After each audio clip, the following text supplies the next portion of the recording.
here. And everybody's microphone is working, and I will put my seat here so I can see everybody. So welcome, everybody. If you want, you can take off your mask. And the idea is that we will cover certain topics, and so that most of you would not be sleeping and this would not be boring. So we encourage you to give your opinions and also participate. So the main topic is how do we seize the opportunities of business transformation, and also how we can do better business in this world which is all the time changing. So I would like to start this with Taavi. Taavi has been working for many years in a company, in the biggest, we could say, supermarket company in Finland. And he just told me before that his company is selling 46% of all food that is being sold in Finland, which is quite interesting. I think Mercadona is selling 30% of everything that's being bought right now in Spain. And Taavi has been seeing this business landscape both in Finland and in all over Europe. So Taavi, my first question to you is, welcome to Spain and Alicante. And how do you see the business landscape now with all these huge changes that are happening? Yeah, thanks for invitation. Weather looks much better than in Finland. Yes, I think unfortunately this becomes a new normal that we have this crisis all the time after COVID, now this Ukraine, and it all affects to the companies and the environment. So what is needed, I think the companies need to be even more agile in these times, and also I think that companies need to go back to basics, so that you need to have enough solvency and liquidity must be good, and risk management should be in order, and you should be prepared for these events any way you can. For example, in Finland, the situation with many companies that has operations in Russia at the moment is quite tough, because most of them are now withdrawing from Russia. They are not selling anything to Russia or buying anything from there. Even the retailers are taking the items out of the shelves, and the Russian items, and it seems that it's not that easy to withdraw. There are also risks concerning that. So we are living in difficult times, but companies have to look forward and continue what they are doing, and aware of these risks. Okay, excellent point. It's interesting that companies need more liquidity, like you said, but at the same time we need to also innovate and somehow have investments. So let's talk about Juhani. You are the expert of renewable energies with solar panel and wind power and so on. And right now, this morning I was reading that Europe has a big dependency on natural gas from Russia, which is really sad situation. We hope we would not have that. And we should quickly make the transformation to solar and wind, which your company is doing here in Spain. But can you analyze the situation in general? Like, will it take time to start with renewable technologies, or energies, or should every company build their own nuclear power, or what do you think? Hopefully not. But I want to first to say, Mr. Roders, that thank you very much about your speech, especially when you are giving these premises and helping the Ukrainian people. I really appreciate that one. Thank you. But to your question, yes, we have about my company, which is Taaleri PLC, which is a listed company in Helsinki, Nasdaq. We have about 1.2 billion invested in renewable energy, and we all know that there has been a big boom in that area. But there is a lot happening exactly now. There is going to be a bigger boom, of course, when we have a crisis, which is a big one, and nobody actually knows exactly what is the crisis and how deep is it's going to be. Especially when we have this, Russia has about, I think, 25% of the global fossil and gas production, and there is a lot of threats that they are going to put it down, everything, and then, of course, there is also the Western world is thinking that can we use the Russian oil and so on. So probably the oil really the price level can peak a lot, which is making the life very difficult also in the Western world. But for the renewable energy, as I said, there has been the boom, and now it's going to be triple time more important that we are going to invest the Western world a lot of money to the renewable energy. I'm quite sure also that in a way, for instance, our company, as I said, we have 1.2 billion invested. It's going to be more valuable now.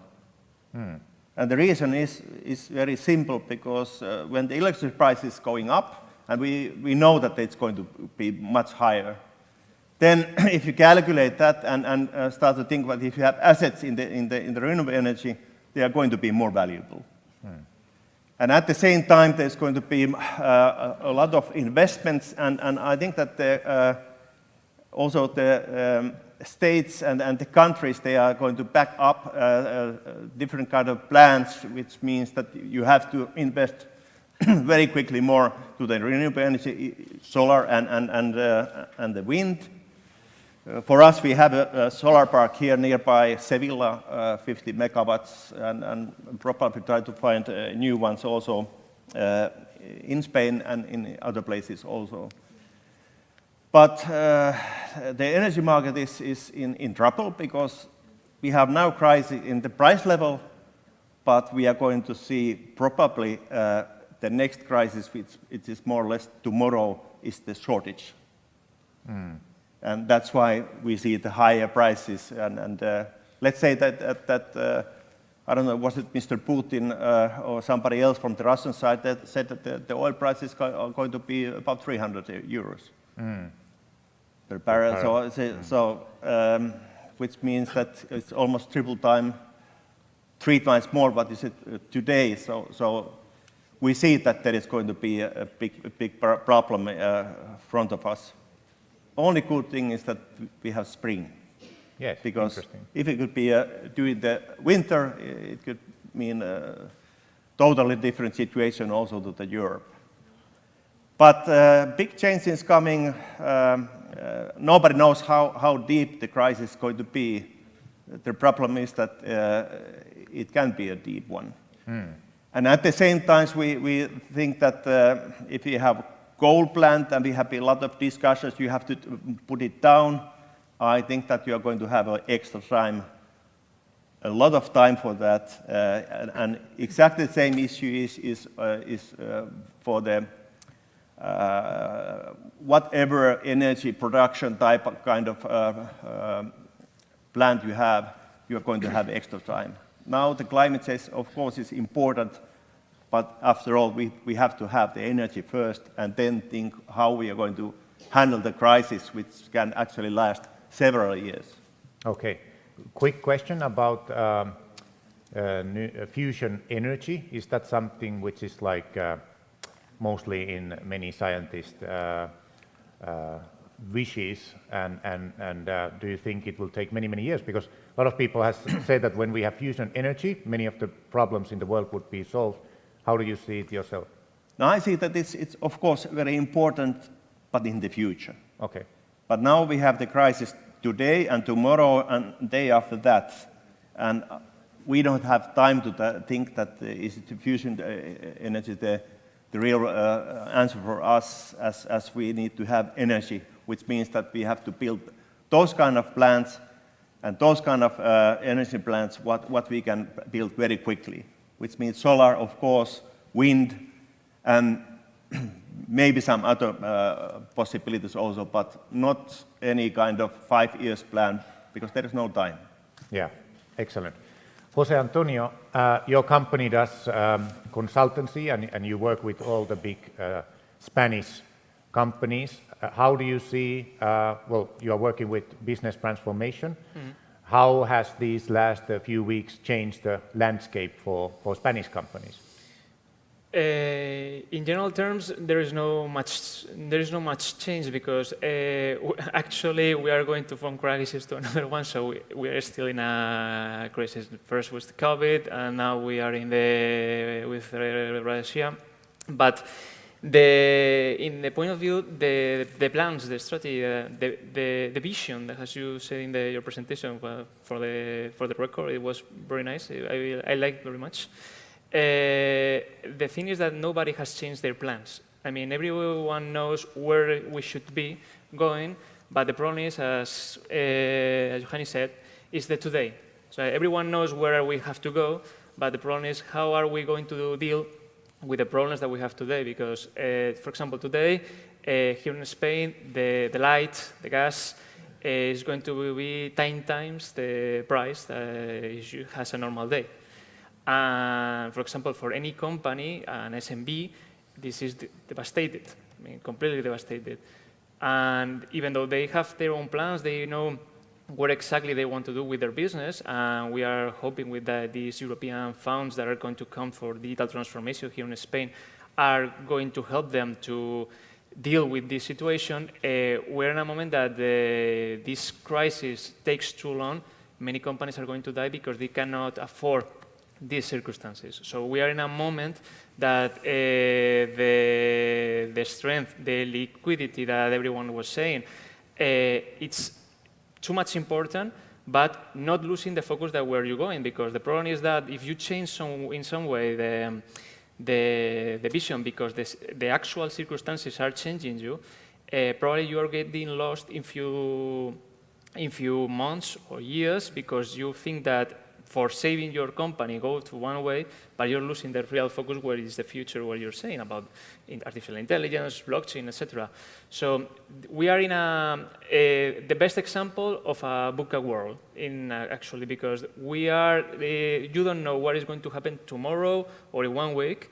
We don't know, for example, if Mr. Putin is going to forced to be a third world war, and that means that everything in every country is going to change, and the circumstances, the companies, our responsibilities, or not, or maybe this is something, a point in the field, but things go calm, and everything goes as we are going to 1 month ago.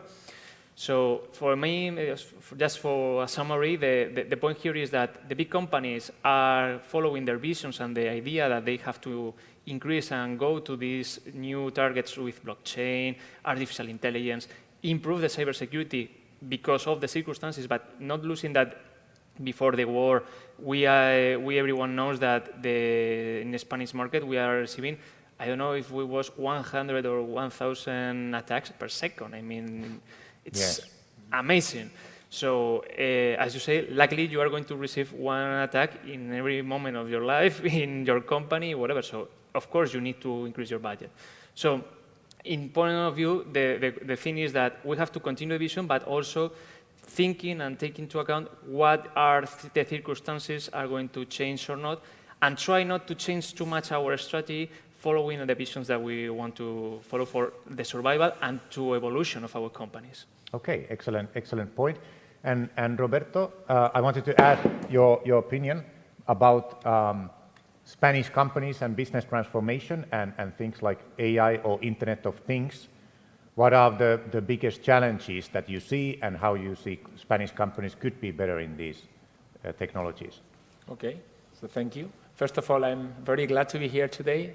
Thank you to Distrito Digital and Trailmakers for the opportunity we have to talk here today. Actually, we are a Spanish IT company called Nunsis, and we are thinking of moving our premises here to this building.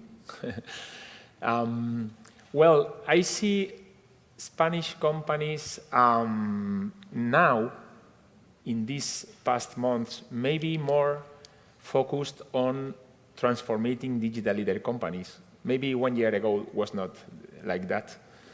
I think that European funds that will hopefully come this year will help to accelerate this digital transformation within the companies. Of course, there are, you mentioned in your presentation very well, there are several technologies that are going to be very helpful for companies because they have to be competitive in a European and global scale. And therefore, I would say big data or Internet of Things, big data, and of course, artificial intelligence are going to be key. Of course, blockchain, augmented reality, virtual reality, some other, but especially artificial intelligence is going to be key. Companies are leveraging today with these technologies their business model. They are changing things. They are going, or I see that some companies are merging their strengths to compete in a European level or global level together. For example, I was listening to the radio this morning when I was driving here. One of the measures that the world is thinking in order to stop Russian power is, for example, to avoid selling semiconductors to Russian companies, but Europe is not in a place to do so today. So one of the things that I miss from Europe sometimes is to have a clear path and to have a strategy where we can be independent, and in a moment where it is important not to sell semiconductors to Russia, and all the semiconductors, or most of the semiconductors, are being made in China. Okay? So I miss from Europe to have a clear path and a clear plan to be independent in utilities, in technology, etc., and therefore being a strong partner in the world. That would be for me very important. Okay? And finally, regarding for example, the cybersecurity, it is published. You can read everywhere. If you talk, for example, to the Spanish, the National Cryptological Center, Centro Criptológico Nacional, and we have been suffering attacks from Russia and China in the last years, all Europe. Yeah. And it is not only for ransomware, which was maybe some time ago, but now is more for espionage. And we have to be prepared to fight against that.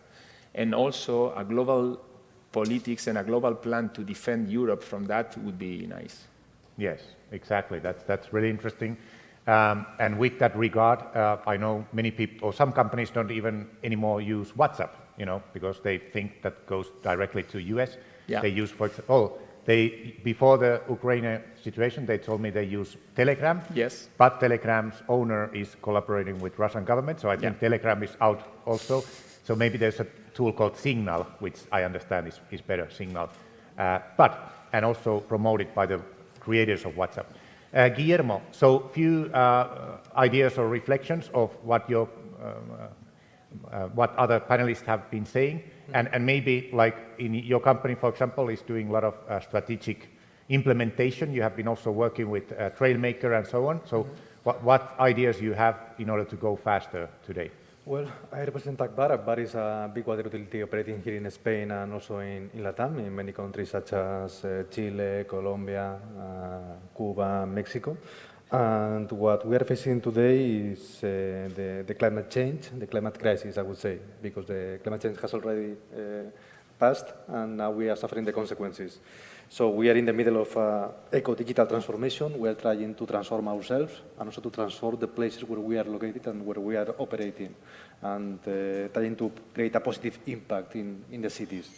In this case, we're suffering a huge energy crisis due to the invasion of Ukraine by Russia, and this is something that is affecting us in a clear way. I mean, we are moving a high quantity of water every day, millions of cubic meters and billions of liters, and it's impossible to do it without energy. And we are suffering that kind of consequences. But anyway, we started working in this ecological transformation many years ago in 4 different lines. Of course, in the terms of mitigation, we are working a lot in terms of energy efficiency. We are working, of course, also in renewable energy, in biogas, in solar plants, PPIs, and also, of course, we have started working on green hydrogen. And we are also working to reduce and compensate our carbon footprint. This is in the part of mitigation, but we are also adapting to the new scenario we have with the climate crisis.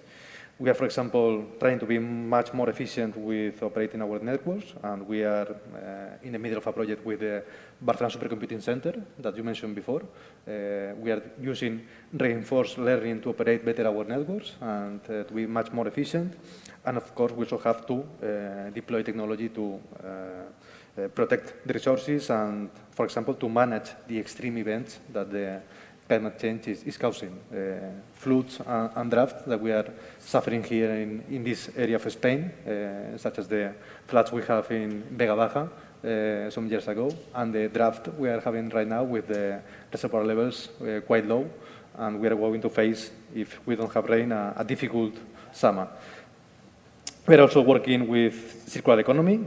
That's something we think that is completely necessary to achieve our goals.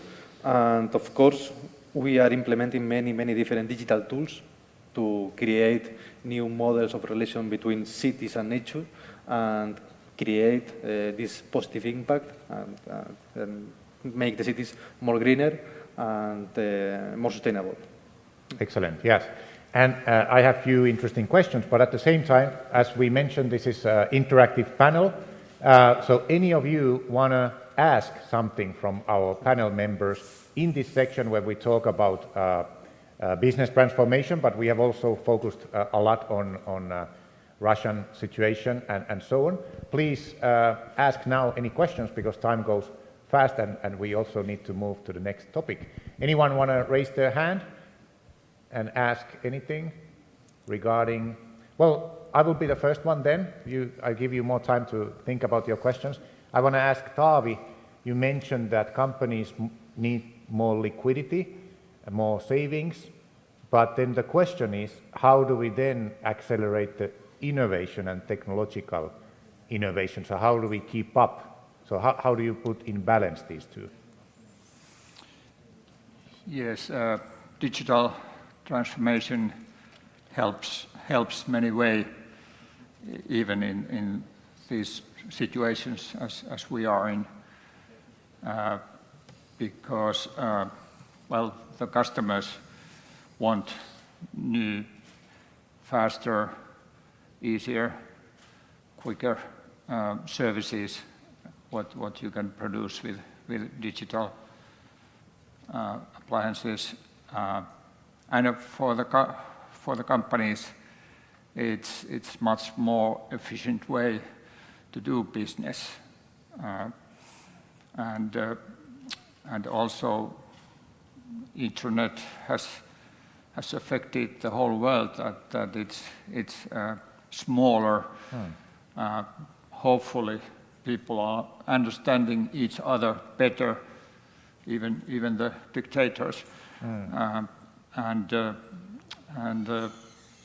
at the same time, the market is huge because those services can be made anywhere in the world and they can be sold to anywhere in the world at the same time. So I think companies need to believe in the future and go ahead with the steps they are taking, especially on the digital transformation. Excellent.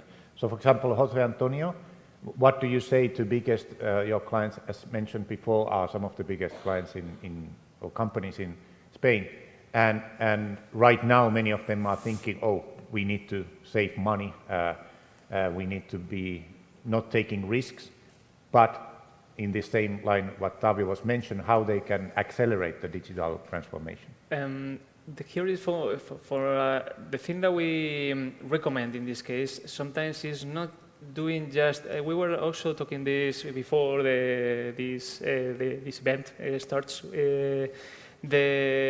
The thing that we recommend sometimes is that sometimes the problem that the company does with the create several things at the same time or innovating several things at the same time is that you don't push in anything concrete, and sometimes the risk that you have is that you lose all the investment, and because the risk is very big because you don't focus in one thing.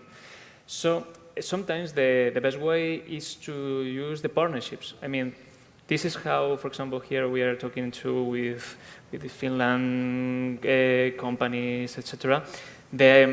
The first idea in this case is something that you have to focus in something that you really believe that is the best thing, and looking for partners that you can collaborate, and this collaboration is what is going to bring you the real business, the real wealth. And thanks to that, your risk in innovation, in your liquidity, in these times that is more complicated to be balanced in which how much money I'm going to spend and how much money I had to invest, no costs, it's complicated. And that's why we use these recommendations to do collaboration, partnerships between companies that are going to help you to your business, and the other company is going to help you with your business at the same time. And this is how we believe that is the best way, for example, for big companies, because one of the biggest problems that you have now is that there are very few professionals in terms of artificial intelligence, cybersecurity, etc. in the market. So, and the less that they have, the cost of the salaries is huge. And this is why the problem that you have is that or the market tries to rebalance by itself, but this is going to take time because you need to create more professionals to reimburse the balance, or you have to collaborate with other companies that have the needs that you have in order that this market can be more or less, or your investment, sorry, can be well done and don't makes you to cost you several money that you have to also imply to your customers, and your customers maybe are not going to take this extra cost that you are going to help in order that you can do your investment. This is the terms that we believe that the collaboration is the best way for these kind of terms. So how do we enhance the collaboration, for example, between Spain and Finland? For example, Juhani, your company you mentioned has solar panels in Seville and will have in other sections or sectors. And now, as you said, the renewable energies are more valued, right, after COVID and after this situation.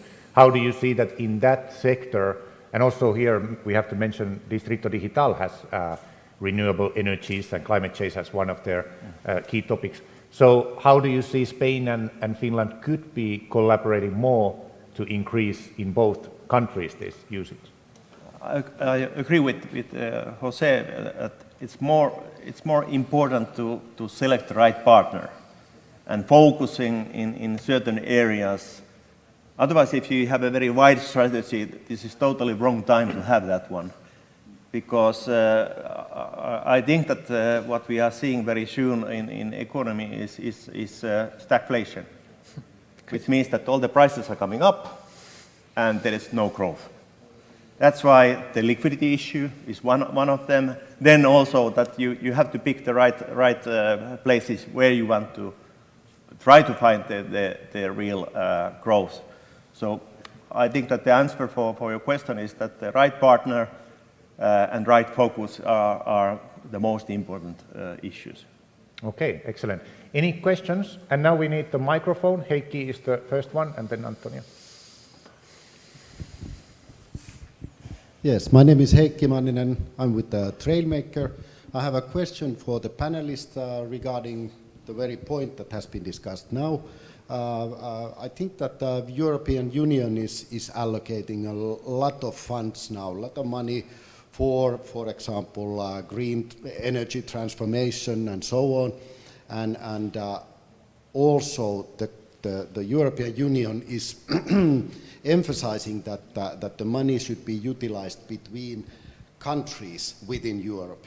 And how do the panelists see, for example, in green energy or something like that, how could this be catalyzed? Really interesting. Anyone? Roberto, you mentioned this, that Well, European Next. Yes, actually worked for renewable energy in my past. I know very well. Well, of course, I would say cooperation projects between companies or even public institutions among those countries. That would be helpful, and European Union will see that as a conjunction of interests, and it will be even more funded. So that would be my premise on that, maybe. I don't know if you have something to add. Yes, for example, in the case of green hydrogen, we have been in collaboration with many technology providers or technology partners, many of them from France and other countries of Europe, Italy, and so on.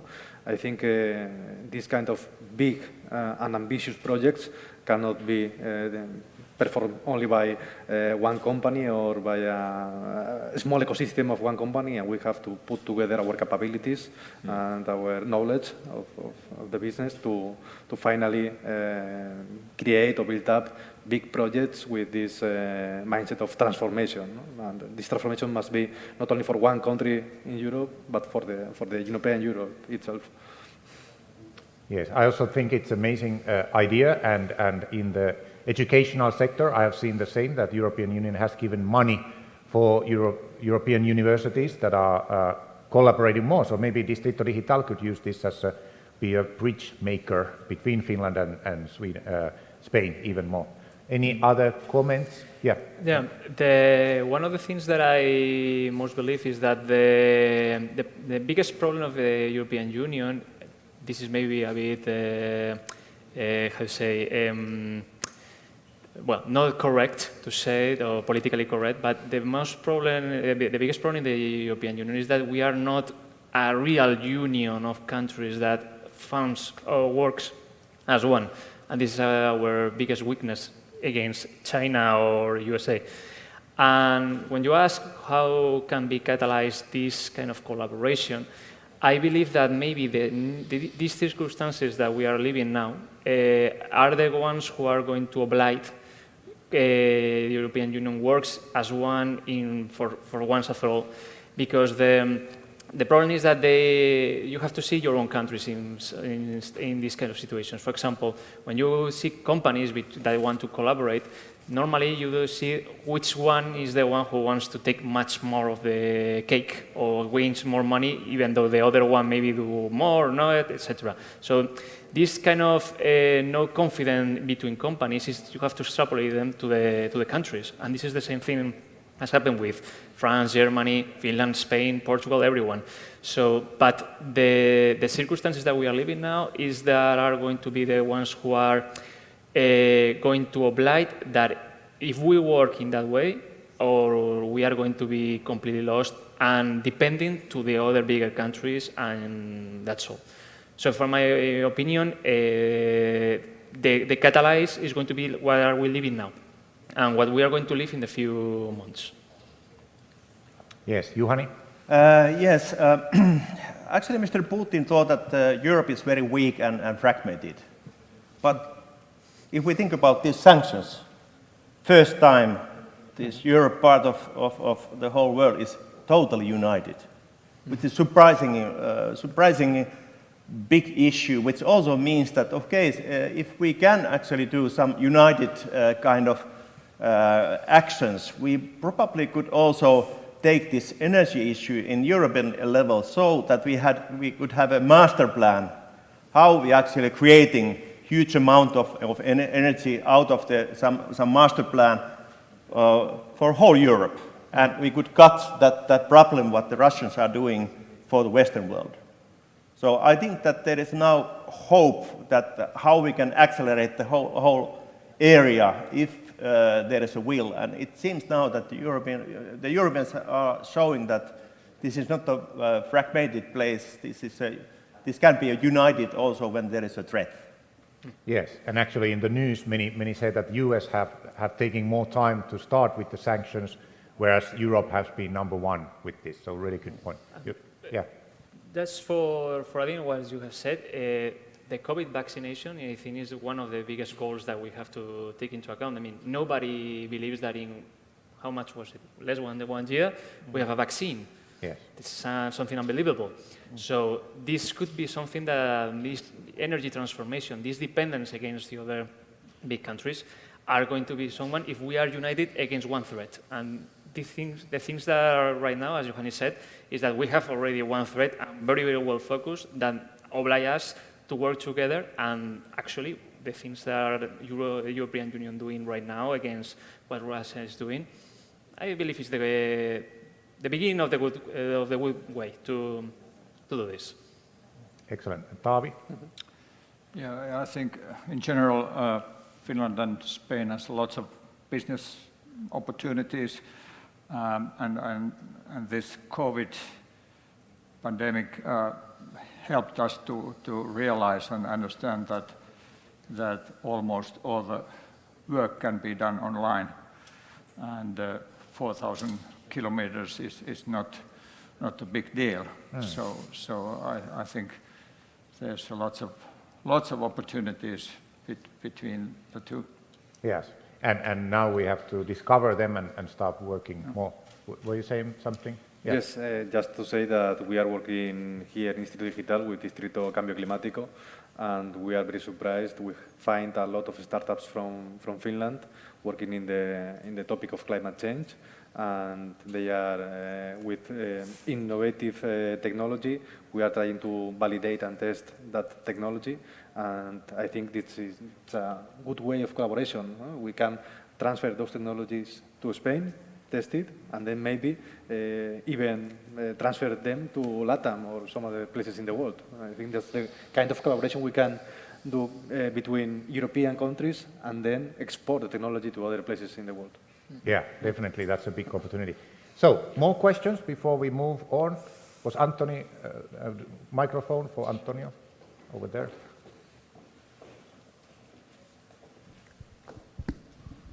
Gracias. Bueno, a la mesa en general y a Juhani en particular, hemos sufrido como un efecto secundario de la recuperación económica tras COVID, un repunte de los precios y por lo tanto de la inflación. Sí, le traduces, sí. For Juhani, that the prices and inflation has gone up. Llegó, si no recuerdo mal, en el mes de enero a tener un pico de inflación de un 7% en España. In Spain it was 7% inflation in January. Esto nos preocupa extraordinariamente, pero y sobre todo con el tema de la energía, porque evidentemente es transversal al conjunto de los sectores. In the energy sector this is really critical and worries a lot of people in Spain. Pero con el conflicto con Ucrania, pensábamos que ese repunte de la inflación iba a ser pasajero, pero con el tema de Ucrania vuelve a haber un nuevo impulso y, como estaba diciendo Juhani, evidentemente no hay medidas a corto. Entonces la pregunta sería, repito, al conjunto, pero especialmente a Juhani, la pregunta sería, ¿con qué horizonte temporal trabajan las empresas energéticas en el sentido de que se va a continuar con esta situación inflacionaria en los precios de la energía? With the UK situation, the threat is again high of inflation and growing prices. So how energy companies are tackling this in the short term? How do you see it? Well, I think that the short term, the threat is coming exactly from the Russian side. So they use it as a weapon, and that's very difficult to tackle because we need own production. And that's why when you ask about the fusion and those kind of things, they are great, but they are long in the future. But the next 2-3 years or 4 years or whatsoever can be very difficult because the prices are going high. And that's why EU should have a master plan how we should handle the whole environment in different countries in Europe, that they can invest to the renewable energy, which could be a good part of the energy solution. The basic energy companies, the possibilities to change that model is much long-lasting. We need some comprehensive act in Europe level. So quickly, before you said about wind energy and solar energy, can you say it again, like how, if somebody puts now solar plants, how fast that will start generating energy, and the same with wind? Well, the big problem in the Western world is the permissions, because everybody can complain, and that's why you should actually do some major act that there's no complaints, the state makes decisions, and we can start to build them. And then in the solar side, it's even less than 1 year, and with the wind, about one and a half year. Okay. So that's the way to go if we try to handle this crisis. Of course, it's not enough. It has to be a combination, and then it also, of course, means that all the other sources, like some whatever sources you are producing energy, you have to give them time. You can't shut down any plants, even if it's the climate change is the big issue. Yeah, excellent. Guillermo was first. Can I ask a question? Yeah. What do you think about the prices of the solar panels? Are they going to increase, and are we going to have problems with that in Europe? Yeah, well, I think that they are going to increase because the demand is going to be much higher. Mm-hmm. And it takes time to produce them enough, right? Yeah, it takes certain time anyway, but when we have a huge demand, it usually means that the prices are going up. But again, I don't know the percentage, but a high percentage of solar panels are made in China. Yeah, today. Exactly, yes. Today. The point of my question. And there is no specific high technology on that, I can assure you. Yes, it's a mass production. It's mass production, there is not many workers involved, but anyhow, there is no production in Europe, there is just a little few for solar panels, I mean. Okay, and Taavi? Yeah, just one example, the S Group, the company that I'm coming from, already a few years ago produced all its energy by wind power, and now also with sun power, even though that we don't have that much sunshine in Finland. When did this start? 2 years ago? Or? No, almost 10 years ago we started the first windmills, to build the first windmills and so forth. So the company doesn't, SOK doesn't use any external energy not today. Okay. Yeah. Do you know if Mercadona or other supermarket chains here are doing something similar, or you are unaware of? I'm sure they are doing, but I'm not quite aware of the figures where they are. But that's definitely interesting example. Any questions before we go to the next topic? Comments, questions, opinions? If not, we jump. Well, actually, we have been talking about Europe and challenges and so on, but let's talk about China. Roberto, for example, you mentioned that European Union is taking time. How do you see it right now? Will the European Union start doing, or let's say, getting rid of too much legislation and start working faster in order to compete with this new environment that we are? Actually, we should move faster. I think from the news that I read, etc., that European Union aim is to do so. It will take some time still. We are still very bureaucratic. And we have to, I would say, to push the cooperation, public-private cooperation, and we have to push the knowledge transfer from universities to the companies to be faster on that as well. But the way to have a European Union, I would say, competitive, of course, needs a faster response in every case. Yes. So that would be my point here.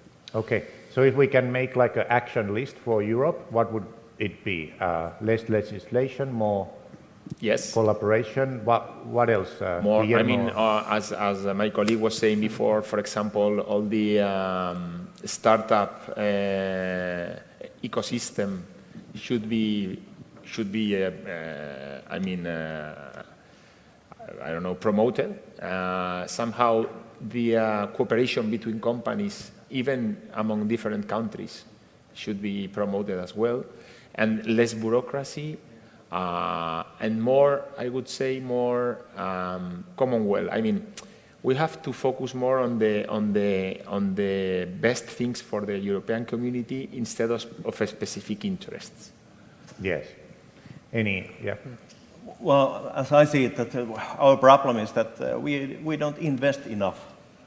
That's a major issue. We are in the lower investment mode compared to the US and China. And at the same time, we have lack of big companies, which are usually drivers. We don't have any platform companies in Europe, which is a very bad situation, especially because usually there is a combination between the state kind of actor and the big companies. And now the European level companies are rather small, and then we have fragmented area where we have, of course, good companies in there and other places, but not the big ones who would actually compete exactly with the US-based companies. And of course, but because we are very depending on these big companies from the USA. That's the biggest problem that we have. We are more or less, for the US companies, we are more or less market area. Yeah. And products. But I would say, I totally agree, and I would say that one suggestion for the European Union would be that we should have at least one European company leader in each specific sector. Yeah. It doesn't matter if it is from Finland or from France or from Italy. Because then you get the collaboration and the investments going on. But now we have a big problem. Yes, I agree. Yes. Any questions, comments? I was going to add something, and it's that, in my opinion, the European Union has invested a lot on research and development, but it was addressed to universities, and then we had a problem of transference between universities and companies, and that's something we should change in the future. We maybe should focus more on innovation and how the results of these R&D projects are transferred to the companies and then put in the market. Because I think the European Union has noticed about that, is trying to change it, but it will take time. Yeah, that's also something Finland has been quite well doing, always collaborating with businesses and universities, and here District Digitalis also has many initiatives in this sense. So conclusion, more money on the table. But where do we get that money? Do we print it? And then if we print more money, there's more inflation. All these central banks are printing the money, so that's no problem. Interesting. Next question for Heikki. Yes. Microphone, please. It's there. Thank you. Yes, here it has been mentioned many times that we should put more emphasis on innovation. I agree.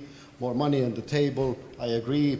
But we at Trailmaker, we are working with large companies who all love open innovation. This is the way to make things faster and so on.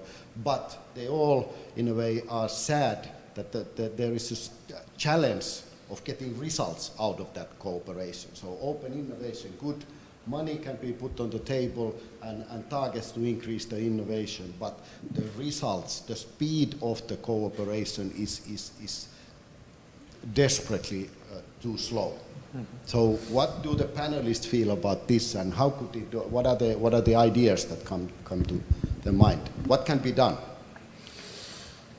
Guillermo, you were first. Standard advice would be, as usual, to run proof of concept, to go quick to the market, to fail quick and fast. I mean, it's usual to work with specific models on specific areas that can have specific results, and then we can change the strategy or not. So I would say putting in the market solutions, products, whatever are coming from the innovation as quick as possible.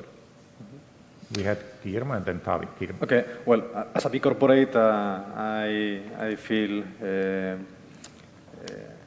mentioned in your comments, so I have to say that yes, we are not faster, we are slow, and it takes time for us to take decisions and to implement products in the market, and that's why we are fully convinced that the open innovation is the only way for us to survive in the long term.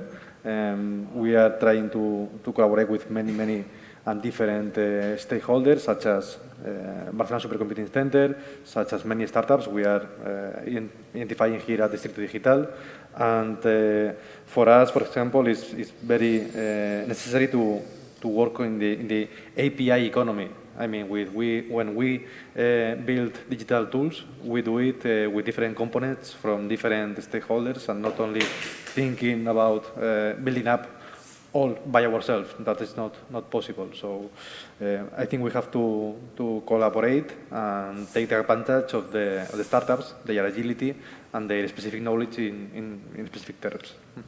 Next, Tavi. Yeah, I think most of the companies have good strategies and good visions and missions, but the problem is the execution. And I'm also working part-time in Helsinki Business School, and we had a study that showed that on average the strategies are delayed by 1 year. And that is a hell of a lot of money, and it seemed that there are three main obstacles in a company. There are lots of directors coming from different backgrounds, and they all understand the same strategy a bit different way. So that's one problem. The other one is that normally the CEO says to the directors that just execute this strategy, but there's no resources given with it, and so it can be problematic to do. At the same time, you have all the other duties to do. And the third one is that you don't, in many cases, you don't have overall picture of how the strategy is going forward, and that's why you have problems. Yeah, that's really good. Those are important points. Juhani was next. Yeah, well, I have a bit similar kind of message, just that you have to have nowadays very agile strategy. And then the question is, when we all know that time is money, that the main issue is actually the execution.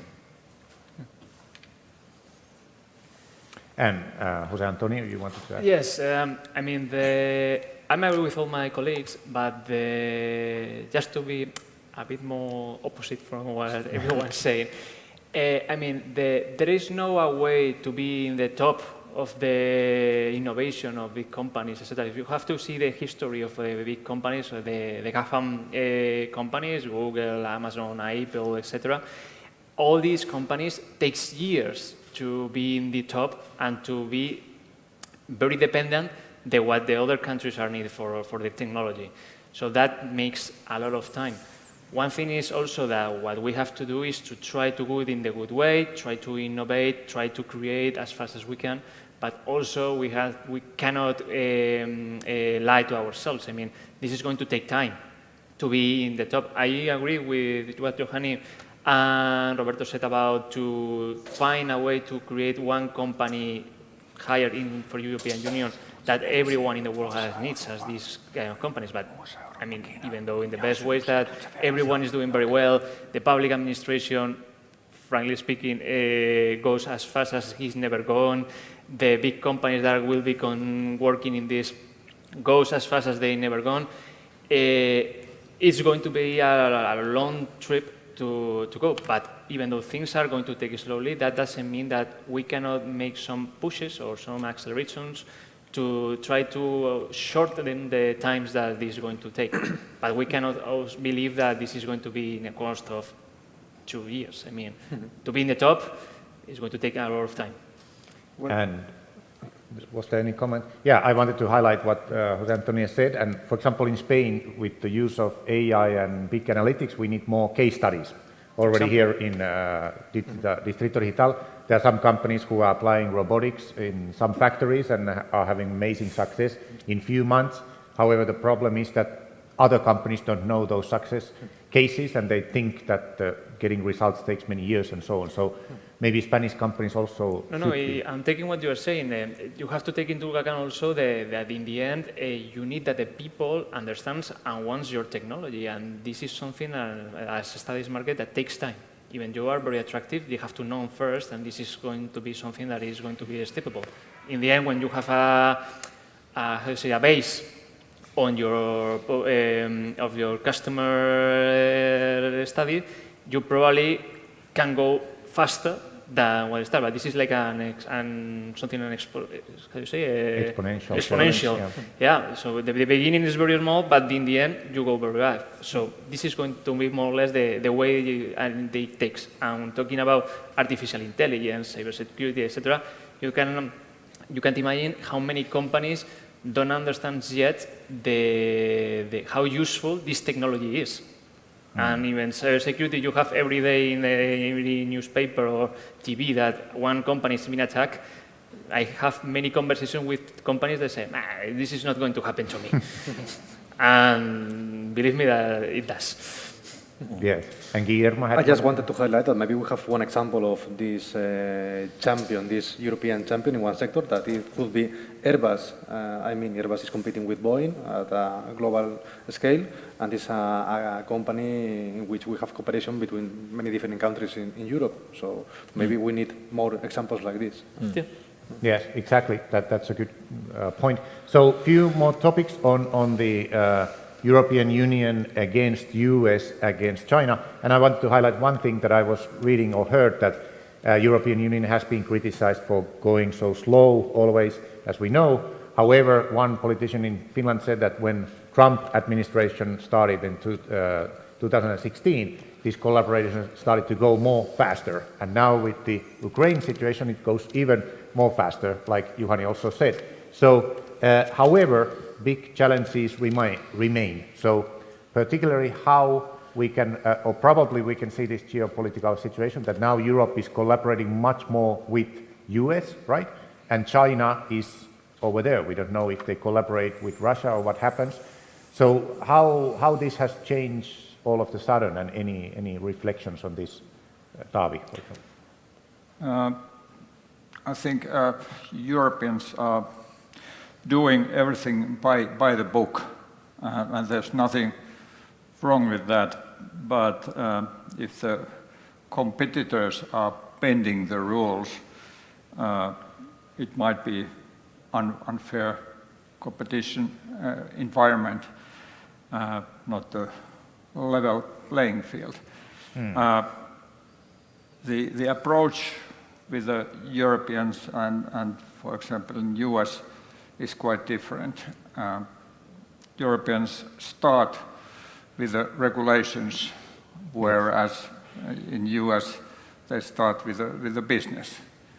It's a big difference.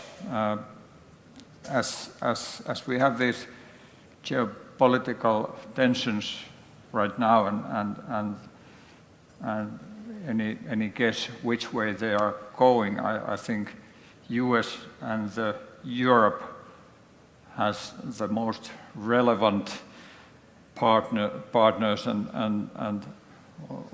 I would say also in the foreseeing future. Yes, exactly. I see it the same, and also in the field of AI, we have seen that now US and Europe are collaborating much more than they used to be, which is quite positive.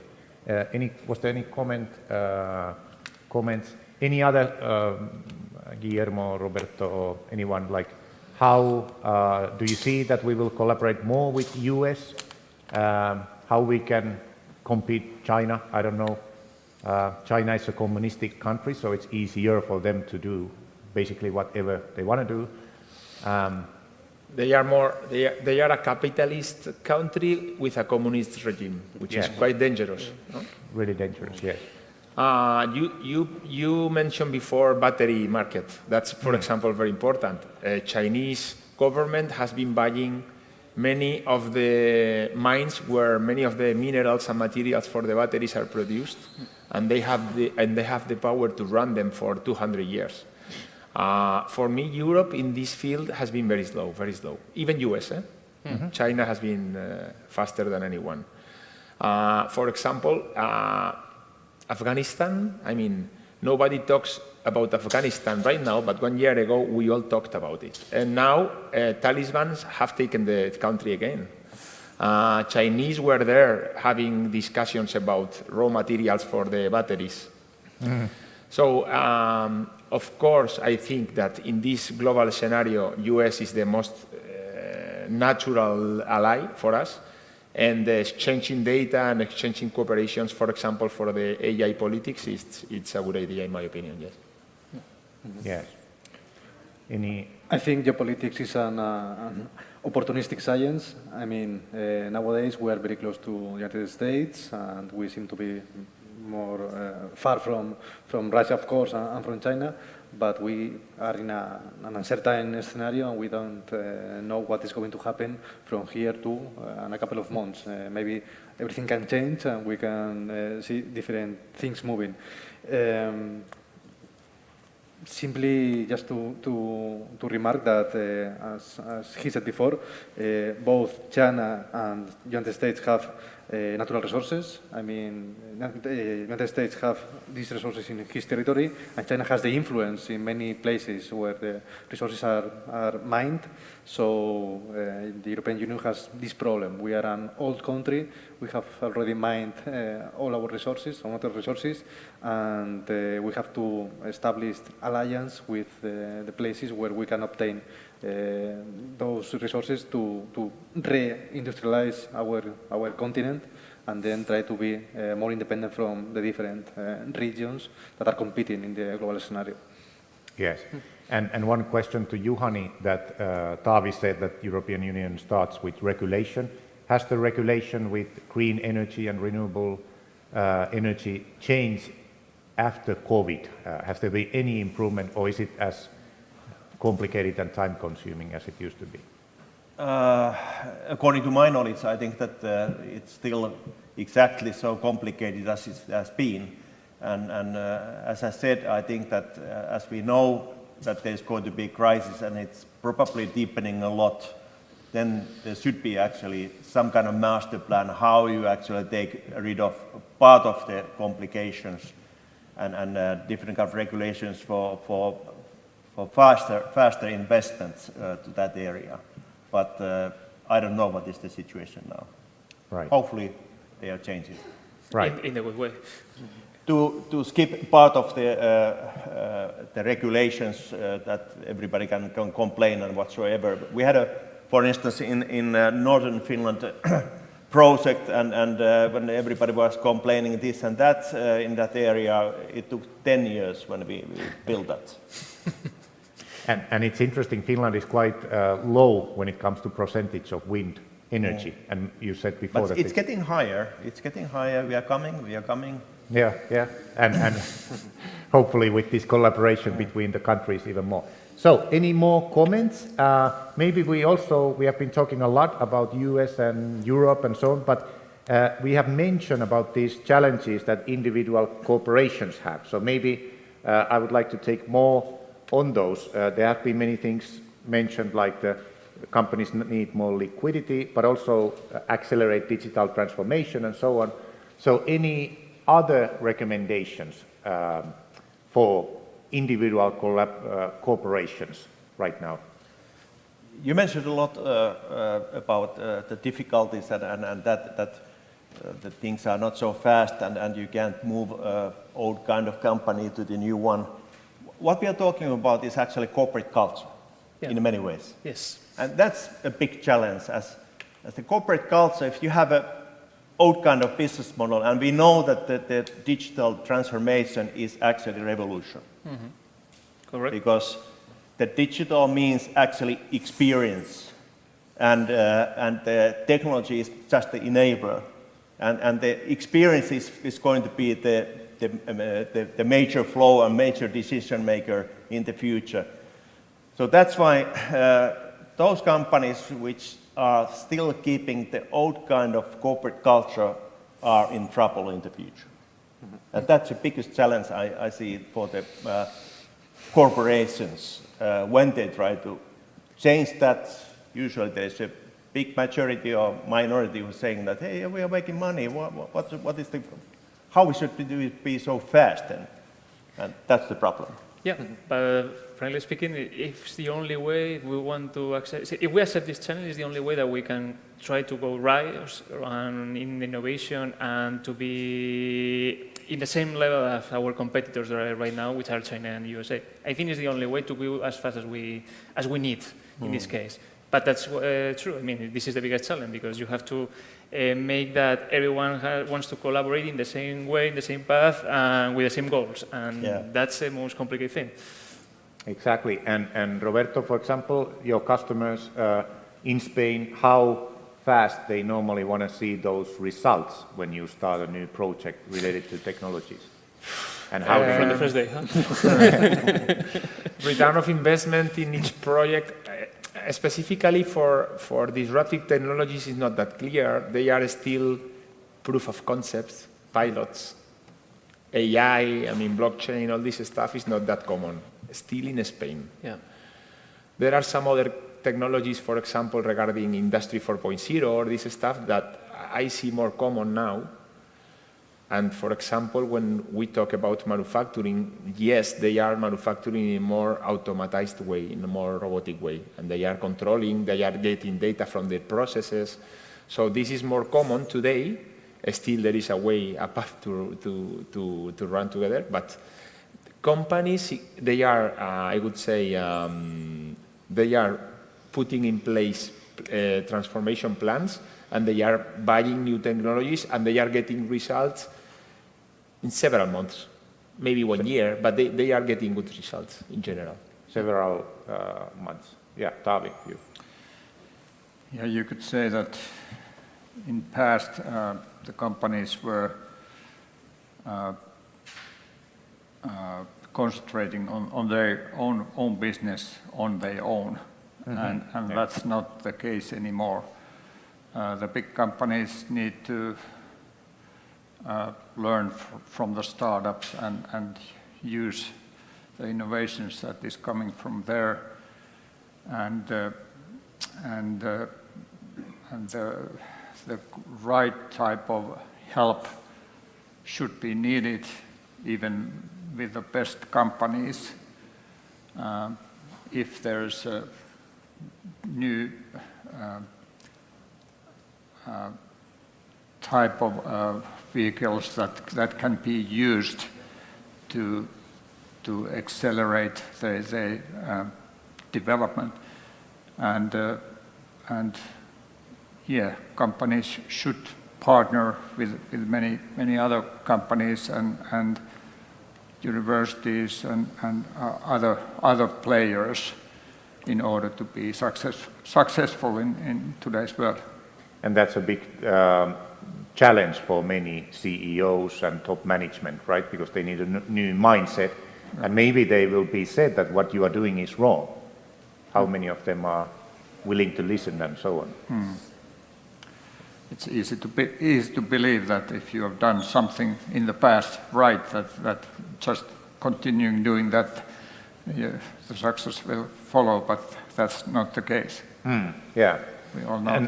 And one question to our Spanish members is that we have been here in Spain talking a lot about these next generation plans from European Union. 1 year ago, many people told me that, oh, yeah, they're coming after summer. And then they said, oh, it's coming after Christmas. And now they're saying they are coming. So we don't know when they are coming. For example, Jose Antonio, what's the situation from your perspective? And will they provide real change for Spanish companies, big and small? For now, the big and medium one size, we don't have information about what is going to happen with them. In 1 week, if I'm not wrong, for 15, if I'm not wrong, they're going to appear the first tender for every small company until 50 people, employees. From 10 to 50, yes. This is the PYME digital or the digital kit? Yeah, exactly. Okay. Digital toolkit. Digital kit, yeah. And this is what they are offering is some small packs of 6,000 or 3,000 for a small e-commerce, a small ERP, or a small cloud solution, small cybersecurity solution. So it's just the beginning. In my opinion, the digital transformation is not as simple as give you a package and that's it, and you are already transformed. For me, it's more related with philosophy of the own company than the real tools that you already have, the digital things that you have, the cybersecurity, the ERP, the artificial intelligence, whatever you talk about, are tools for this digital transformation. But you need your own company, your own employees, understands the useful of these tools, of this philosophy, and what they are using this. Because sometimes the biggest problem that you have is that you maybe have a lot of tools, a lot of things to work, and you don't know the most of them for what they are used for. And you are doing the same thing as the same way, and maybe if you understand that if you do this in some way or the other, maybe you optimize your work, you optimize your time, and you give better results to your all partners or mates. And this is something that, for example, they don't are putting clearly in the things. They are just using small packages for every small companies. And the medium size and the big ones, and everyone in this case, one of the things that may delay this digital transformation of several companies is because everyone was thinking about when are they coming, I will do it. Yes. So time passed, and say, okay, in summer coming, so in summer I will start my digital transformation. No, it's in winter I will start. So, but the problem is that never comes and you never do this, and time passes, and your company is still in the same way as 2 years ago. And 2 years in the moment that we have is too much time of not doing anything. But this is the biggest issue that we have. And let's see how this digital kit is going to work. I'm not very hoping that this is going to change much, but we will see, because there is no much information, and we don't know exactly how useful or not useful are going to be for these small companies. Nevertheless, for a technological company as mine, it's fantastic because we are going to sell a lot, but right. This is just for that. But if we're looking for the real use of this, I'm not 100% sure that this is the best way or the best choice to use these funds. Interesting. Guillermo or Robert? Guillermo, you was... Well, actually, we have the toolkit, which is for companies from 10 to 50. Nuns is my company, for example, is one of the providers of technology. Then it comes another fund for companies between 10 and 0, so still SMBs, even more small. Medium and big companies are working in what we call in Spain PERTES, yes, which are agrupations of big companies with, I would say, very big projects. For example, I don't know, the vehicle, electric and connected vehicle, or things like that. No? And there are some projects about batteries. So big corporations in Spain, we are gathering together to cooperate. As far as I know, these type of PERTEs are only for Spanish companies, so we have not Finnish companies or companies from other places. But I guess that it will run also with some specific other countries in Europe. And this will help also to big companies. Yeah. So everybody will take profit of the funds. They are already coming, but as usual in Spain, first of all, they are helping small companies. So big companies need more help. Guillermo, you also... Yes, in the case of PERTES, it's of course addressed to Spanish companies, but as I said before, we are going to use or to put in place technology from other countries. Yeah. So I think it will be collaborative projects between many countries because they are going to participate in one way or another. And regarding the digital toolkit, of course, it's not a question of have a scanner and digitalize papers. It's much more ambitious what we have to do, and we have a problem. We need to reskill many people. We have to re-educate them and really change our mindset, thinking about what is really a digital transformation. Because if not, we are going to have a website and little things are going to change. It is addressed for technology in general, I mean e-commerce, for ERPs, for CRMs. But if you see the distribution of the European funds, I don't remember the percentage, but maybe 20% of it goes to learning. Yeah, education. So changing the mindset of people and helping them to get skills in new technologies. Yes, and that's Ezequiel, for example, knows that, and there's this inside these plans for bigger companies. There's really interesting initiative. I don't know if it will happen, but it was that something like 30,000 directors in Spain would be educated related to digitalization and AI and so on. Plus, government or EU would give money, right, Ezequiel, for change maker or this person who comes to big companies and helps to do this mindset change that Tavi and Juhani has been doing. We don't know when this will materialize or start, but I think that would really help tremendously, especially for big companies who need more change. We have a few more minutes here before we do our summary. Any more comments? Antonio and Heikki have been... Okay, so there we have a question. Can we have a microphone?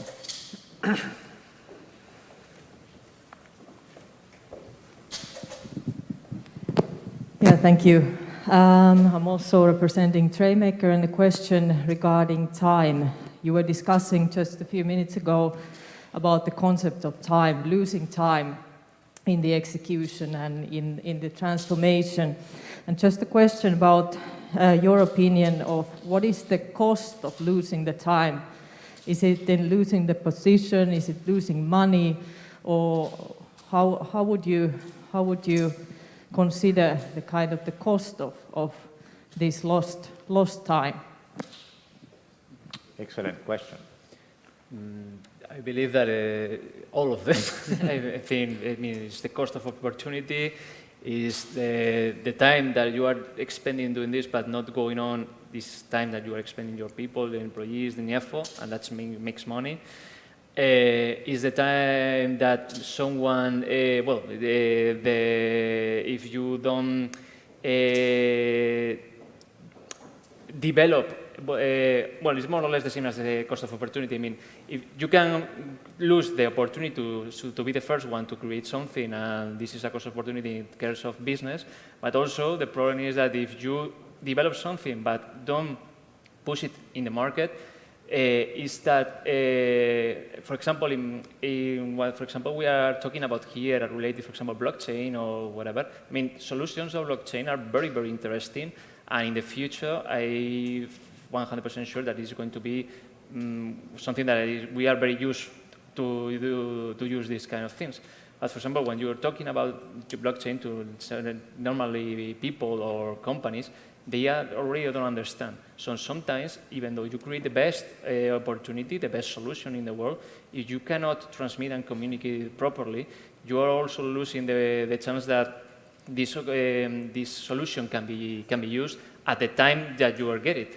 And sometimes the value of this solution will be better, or you can lose it because someone has taken the same idea as you, but has communicated the same in a best way of yours. So sometimes this is not also to create the best solution, but also the best way to communicate it in order that everyone understands which is the use and what is for them the income of this kind of solution. Juhani? Yes, time is excellent question in that sense that for us humans, if we think what is the most valuable asset what we have is actually time. For the corporations, it's exactly the same. If you lose your position in the market, the price of that it's priceless. You're going to be bust in a way. Mm. And that's maybe the biggest dimension of that. But of course, if we think about just that, not exactly the position, that you have a strategic plan, which means that you are going to aim better revenues and better profit for 3 or 5 years. Of course, you can calculate what 1 year actually then summing up for the company. But most important issue is that the time is actually money and market position at the same time. So it's referring to that the company, when it's doing some plans and whatever, most important is that the execution is there at the same time. Excellent. So any other last minute questions or comments? If not, I think we are quite ready to wrap up this roundtable. And any panelists have anything else to add? There's been a lot of interesting opinions and so on, and we will later do like a summary. So I want to thank our panelists for your time and for your opinions, and also all of you. And as it has been said many times, there's no such thing as business as usual, and we all have to be more alert and do the change faster and innovate. So right now, I also want to thank Distrito Digital and Antonio Rodes and all the personnel for organizing this excellent day and seminar.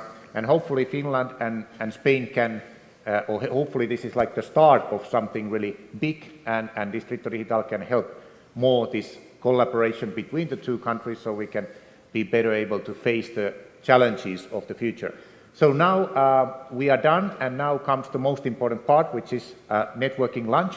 I hope you all will enjoy that, and thank you again, our special panel. Thank you. If we can take one